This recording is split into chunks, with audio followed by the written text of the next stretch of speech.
भोपाल से ये बड़ी खबर आ रही है। सौरभ शर्मा की कोर्ट में पेशी, चेतन और शरद की भी कोर्ट में पेशी। तीनों को कोर्ट लेकर पहुंची है पुलिस। जेल पुलिस इन तीनों को ही कोर्ट लेकर पहुंची है और ईडी के स्पेशल कोर्ट में तीनों की पेशी होगी। बता दें, ईडी तीनों की रिमांड की मांग करेगी और हथकड़ी में कोर्ट लाए गए हैं तीनों ही आरोपी। तो लगातार सौरभ शर्मा से पूछताछ हुई है। इस बीच कुछ बड़े राज नहीं खुल पाए हैं और अब ये कयास लगाया जा रहा है कि ईडी जब रिमांड मांगेगी तो कोर्ट रिमांड दे सकती है। और ये देखिए तस्वीरें एक्सक्लूसिव हम आपको दिखा रहे हैं जब तीनों ही आरोपी हथकड़ी में कोर्ट पहुंचे हैं। जेल पुलिस इन तीनों ही आरोपियों को हथकड़ी में लेकर पहुंची है और कोर्ट में पेशी होगी। फिलहाल आपको ये अपडेट हम साझा कर रहे हैं कि ईडी तीनों की रिमांड की मांग करेगी और कोर्ट ये रिमांड दे भी सकती है। इसके बाद पूछताछ होगी। तो कयास ये कि और बड़े खुलासे हो सकते हैं।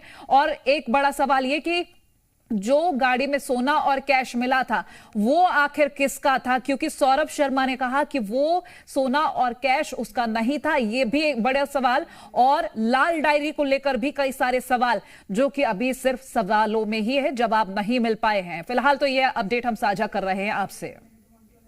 सौरभ शर्मा, चेतन गौड़, शरद जायसवाल तीनों को लेकर जो है जेल पुलिस कोर्ट लेकर पहुंची है और जो है ईडी जो है तीनों का अब रिमांड लेगी। रिमांड की मांग जो है ईडी की तरफ से की गई थी और यही कारण है कि आज सौरभ और शरद, चेतन गौड़ तीनों को जो है कोर्ट में पेश किया जा रहा है। इसके बाद जो है ईडी को ये तीनों सौंपे जाएंगे और करीब 3 से 4 दिन की रिमांड जो है ईडी की ओर से इन तीनों को ली जाएगी।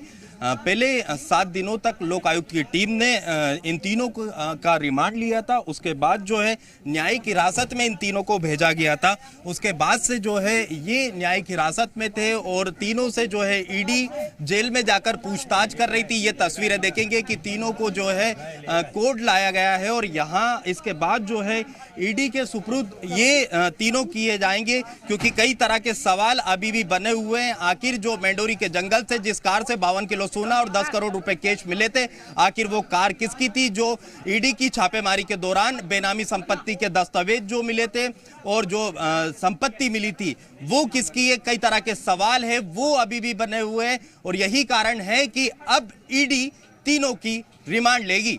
कैमरामैन कैलाश मालवी के साथ अनिल नागर, जी मीडिया, भोपाल।